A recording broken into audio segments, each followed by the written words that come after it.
అదే RTV app వార్తల్ని క్షణాల్లో చదివే అవకాశం ఉంటుంది. ఒక న్యూస్ పేపర్, ఒక టెలివిజన్ ఛానల్ మీ చేతుల్లో ఎప్పుడూ ఉంటాయి. కలియుగ దైవం నరేంద్ర మోడీ గారు మాత్రమే.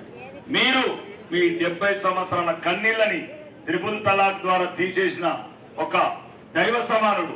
నిన్న కూడా ముస్లిం సోదరులు అడిగారు, మీ సభలకు ఎక్కువ ముస్లిం మహిళలు వస్తున్నారు, బస్సు కొన్నావా? ఒక్క బస్సు కొనకుండా రైతులది కళ్ళాల మీద ఒక్క అడ్ల గింజ తీయకుండా రోజు ఇదారా పరిపాలన? తుని బతుకు ఏడా? ఎవరైనా క్షేమ ఉన్నోడు చాతనైనోడు ఒక్కడైనా చెప్పారా మంత్రి? తెలంగాణ వ్యాప్తంగా రోడ్ల మీద అడ్ల కుప్పలెట్లున్నారా? రోజు రాత్రి అడ్లు పండించిన రైతులు మొగుల వైపు చూస్తున్నారా? మీరు మొగుల వైపు చూస్తే మీరు సూట్ కేసుల వైపు చూసుకుంటా, సూట్ కేసుల వైపు చూసుకుంటా ఢిల్లీకి మొత్తం తర్ర సుల్తాన్లకు. ఈ మధ్యన అమ్మ ఒకటే చెప్తున్నా, అభివృద్ధి ఒకటి, బియ్యం వచ్చి ఇండ్లు వచ్చి అండొచ్చిన తర్వాత ఈ ధర్మం లేకపోతే ఏం చేసుకుంటారు, ఈ గౌరవం లేకపోతే ఏం చేసుకుంటారు? ఇంకొకరు రాహుల్ ఖాన్. రాహుల్ ఖాన్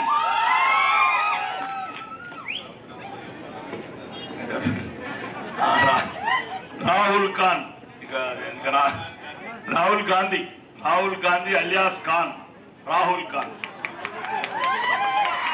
భారత మాత ఎవరంటాడు?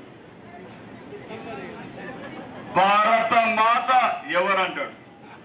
నేనంటున్నా ఈ వేదిక ద్వారా, భారత మాతని ఎవరన్నప్పుడు ఈ సోనియా మాత ఎవరికి రా? ఈ సోనియా మాత ఎవరికి?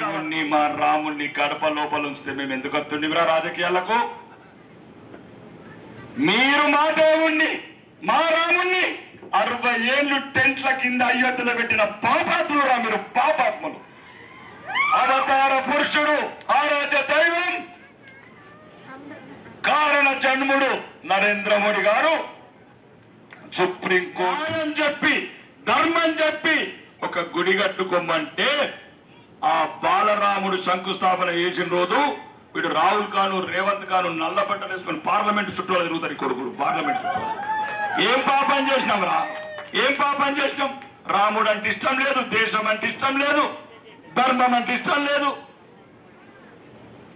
కాబట్టి అమ్మా ఒక్కటి చెప్తున్నాను నేను, దయచేసి ఈరోజు పేదలకు ఏమేమి ఫలాలు అందుతున్నాయో, ఆడబిడ్డలకు ఏమేమైతే అందుతున్నాయో అవన్నీ బీజేపీ గవర్నమెంట్ కానీ సోదరుడు ధర్మపురి అరవింద్ ప్రత్యేకంగా దాని గురించి కష్టపడి 6,300 కోట్లు ఆడబిడ్డలకు స్వయం సహాయక బృందాలకు ఇవ్వడం వల్ల కానీ ఈ రోజు గౌరవంగా ఉండగలుగుతున్నాం. ఏం కాదు, జనవరి 22 నాడు నరేంద్ర మోడీ 500 సంవత్సరాల తర్వాత రామరాజ్య స్థాపన ఈ దేశంలో చేసిండు. ఆ తర్వాత రామరాజ్యం మొదలైంది. అందుకనే పసుపు రేట్లు 20,000 దాటినాయి. పసుపు రేట్లు 20,000 దాటినాయి. అందుకనే అయోధ్య అయిపోయింది. దాని మీద జై శ్రీకృష్ణ అని ఉన్నది. మథురాలో కూడా భవ్యమైన కృష్ణ మందిరం కడతాం. ఆనాడు పసుపు రేట్లు 30,000-40,000 దాటుతాయి. ధర్మం కాపాడితే ధర్మం మనని కాపాడుతుంది. ధర్మం కాపాడితే ధర్మం మనని కాపాడుతుంది. ఇవాళ అందరిని మోసం చేసి, రైతుల్ని చేసి, మహిళల్ని చేసి, యువతని చేసి, ఎన్ఆర్ఐలను చేసి, చెరుకు రైతులు చేసి, ఎలక్షన్లు వస్తే అందరి యాదకొస్తారు ఈ కాంగ్రెస్ వానికి. రోడ్లు చక్కగా లేవు. ఇక్కడ ఎయిర్పోర్ట్ 6 నెలలు భూమి ఎందుకు అప్పచెప్తలేవు? ఆడు 10 ఏళ్ళు అప్పచెప్పలేవు. పోయినోడు ముదనష్టపోడు. ఇప్పుడు ఈడు వచ్చినోడు 6 నెలలు. ఎయిర్పోర్ట్ ఎన్నడవుతుంది? ఇప్పుడు మీరు ఆ భూమి అప్పచెప్తే సంవత్సరం లోపల హవాయి జహాజ్ దించిపిస్తాం. మేము సంవత్సరం లోపల దించిపిస్తాం. అరే ప్రజల మీద చిత్తశుద్ధి లేదు, రైతుల మీద లేదు. మోడీ ఇచ్చిండు 6,300 కోట్లు. అందరికి 10 లక్షలు 15 లక్షల లోన్లు ఉంటాయి కదమ్మా. అట్లా నిజామాబాద్ పార్లమెంట్ లో ఉన్న గ్రూపులన్నీ లెక్క పెడితే 6,300 కోట్లు ఉంటాయి. దానికి 5% వడ్డీ రాయితీ నరేంద్ర మోడీ ఇస్తున్నాడు. వడ్డీ రాయితీ 5% ఇస్తున్నాడు. కాంగ్రెస్ వాడు 4% ఇస్తలేడు. అందుకనే మీకు పావులా వడ్డీ వస్తలేదు. మీరు వడ్డీ ఎక్కువ కడుతున్నారు. అందుకని రాష్ట్ర ప్రభుత్వం ఇస్తలేదు. మీకు 4 ఏళ్ల నుంచి ఫ్రీ రేషన్ ఇస్తున్నాడు నరేంద్ర మోడీ. ఇంకా రానున్న 5 సంవత్సరాలు ఫ్రీ రేషన్ ఇస్తున్నాడు. మీకు అందరికి ఇళ్లలో బీమార్ అయితే తెల్ల రేషన్ కార్డు ఉంటే మన నిజామాబాద్ జిల్లాలో 30 హాస్పిటల్ ఉన్నాయి.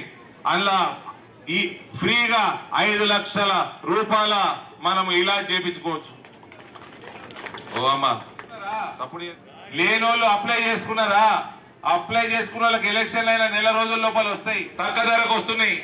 మనకు రైతన్నలకి 18,000 రూపాయలు ప్రతి ఎకరానికి ఫర్టిలైజర్ యూరియాల మీద సబ్సిడీ ఇస్తున్న నరేంద్ర మోడీ. మనకు 6,000 రూపాయలు ప్రతి సంవత్సరం మన అకౌంట్లో వేస్తున్నాడు నరేంద్ర మోడీ. మనకు వరికి ప్రతి సంవత్సరం రేట్లు పెంచుతున్నాడు నరేంద్ర మోడీ. మక్కకి పెంచుతున్నాడు. పసుపు ఈయన్నే పెడతాం, ప్రధాన కార్యాలయం పసుపు బోర్డుది ఇందూరు గడ్డ మీదనే ఉంటుందని చెప్పిపోయాడు. ఈ కాంగ్రెస్ వాడు పని చేయడు, చేసేటోని మెచ్చుకోడు. పొద్దున్న లేస్తే ఆ 52 డిగ్రీలల్లా ఎడార్ల పాపం దుబాయ్, మస్కట్, అబుదాబిలా వాళ్ళకి ఈయన జీవిత కాలంలో కాంగ్రెస్ వాడు సేవ చేసింది లేదు. వాళ్ళతోటి కూడా రాజకీయాలు చేస్తాడు. ఇవాళ మీ అందరికి చెప్తున్నా, చాలా మంది అన్నదమ్ములు ఉంటారు దుబాయ్ మొక్కన అటు ఎడార్లా పని చేసుకుంటా పాపం. అక్కడ కూడా 10 సంవత్సరాల నుంచి భారతీయ జనతా పార్టీ ఉన్నది, ఆడ కూడా ఉన్నది. మీరు అందరూ నోటు చేసుకోండి. నమస్తే అండి. ఇది వ్యాపారం గురించి కాదు, ఓటు గురించి. ఎన్నికల్లో ఓటు వేయడం మన హక్కు మాత్రమే కాదు, కర్తవ్యం. ఎంతో మంది మహా నేతలు శ్రమించి ప్రాణత్యాగం చేసి ఈ అవకాశాన్ని మనకిప్పించారు. అందరూ ఓటు వేద్దాం. ఎందుకంటే ఓటు హక్కు ఊరికే రాదు. నా ఓటు ఎవరికో తెలుసా? అది సీక్రెట్ అండి.